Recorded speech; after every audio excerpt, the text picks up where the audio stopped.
to another Looney Tunes commentary. If you're new to the channel, consider subscribing as it helps out the channel, and give this video a like if you do like it. So this is a commentary for The Impatient Patient, released 1942. It's the 380th in the series, and it's directed by Norm McCabe. You can find this beautiful restoration on the HBO Max streaming service, and I think it's in the public domain too. And before I introduce my guests, I just want to point out this title screen, how you got these wonderful autographs, kind of like a doctor's signature, which is a nice touch. But with me today are my good friends Austin Kelly and Blue Genocide. Say hi, guys. How you doing? And I want to say first, this is a classic, and you can't debate me on it. I think it is a masterpiece. You guys should see the VHS print I'm watching right now. I think it's a good short, regardless of which way you watch it, even if it's in the whole horrible colorized version. I wanted to point out one fact here. Now, take a good look at the backgrounds of this short, at the layout, because I've confirmed with my good friend Devin Baxter. That's the work of David Hilbermann, and he worked at Disney and was let go after the Disney strikes. And Hilbermann would later on help found UPA. And you can look, if you look at these backgrounds, you can definitely see how this will eventually lead up to the beautiful UPA backgrounds and the stylizations and all that stuff. So yeah, pretty cool, huh? Oh yeah, absolutely, yeah. Hilbermann worked on the earliest Tashlin shorts from Tashlin's second stint as a director as well. I think he worked on Porky Pig's Feet, so his kind of weird style carries over to those early cartoons as well, and it's great. I think it's a lovely original take on the backgrounds in these cartoons. Absolutely. But the most important thing, I mean, you can ooh and ah over these wonderful backgrounds, but if the cartoon's no good, then what's the point? I mean, look at the later Chuck Jones cartoons, for example. They look gorgeous, but some of them just aren't funny at all. But what do you think, Blue? Have you seen this one before?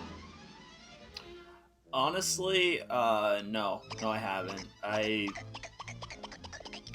I just never heard of this one, honestly. Well, I mean, I know you're not seeing the restored print on your end, but what do you think of the backgrounds? Yeah, I can totally see that. The art style is a lot closer to something like, say, Chuck was doing at the time with Wakiki Rabbit and like sorts of that nature. I know we haven't gotten to Wakiki yet, but we're gonna get there soon. No, but we'll get to it. And this is not going to be the last time. That you'll see Jekyll and Mr. Hyde type cartoon in the Warner's library. Right. I think there's a Sylvester Tweety one later.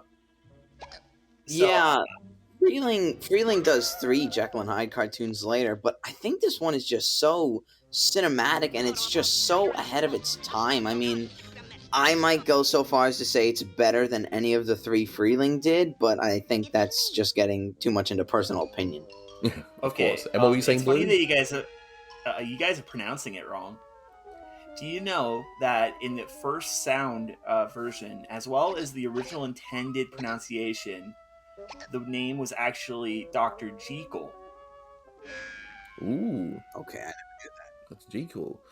And I like that gag there, which is like similar to what gag will be used in Duck Soup, the famous mirror gag. With definitely look it up on YouTube if you haven't seen it, guys. It's definitely out there. It's been done so many times. But will this doctor end up curing Daffy's hiccups? I love this. It's a possibility. Yes, yeah. And I believe the Napoleon cuckoo, Austin, I think that's Carl Dalton, isn't it? You know, that cuckoo clock, that's Napoleon. And there's it was. And there's a lot of John Kerry animation around here too. This gag, Blue. You know this gag with the spoon. You've seen that before, haven't you, Blue?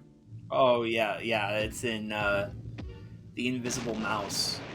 Or Dr. Jekyll and Mr. Mouse. Dr. Jekyll and Mr. Mouse. Yeah, I got the name confused. Yeah, that's all right. But Invisible Mouse. Yeah, but I know you know what it is there. But, absolutely. Which I know came out after this. Mixing mothballs. such a great gag. Absolutely. But I'm still learning, where to identify, John Kerry's animation, because you seem to make me fall in love with John Kerry stuff there, Austin. It's pretty darn good. I mean, shameless little bit of self-promotion here. I discussed this cartoon, and I broke it down so you can tell who did what on my own channel in a video a while back, which I still think is fairly accurate. While we're on the topic of animators, I do want to bring up, you'll notice Vivi Risto gets animation credit, and Don Christensen is a story guy. Both actually worked on the Looney Tunes comics just a few years later. Yeah. Christensen often put characters in, like, action stories like this one, and it doesn't really work with their character, although, I mean, this is still an enjoyable cartoon, I think.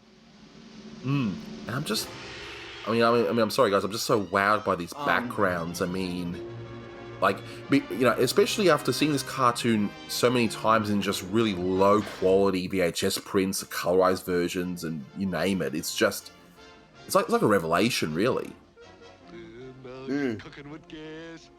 Yeah, but there's just something about this print.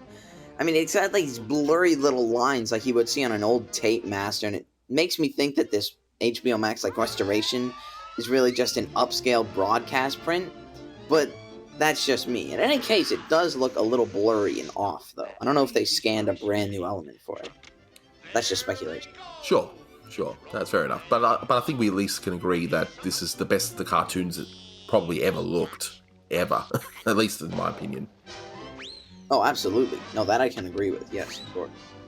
I love this dance animation of the... It's so great. That's you dancing. Yeah.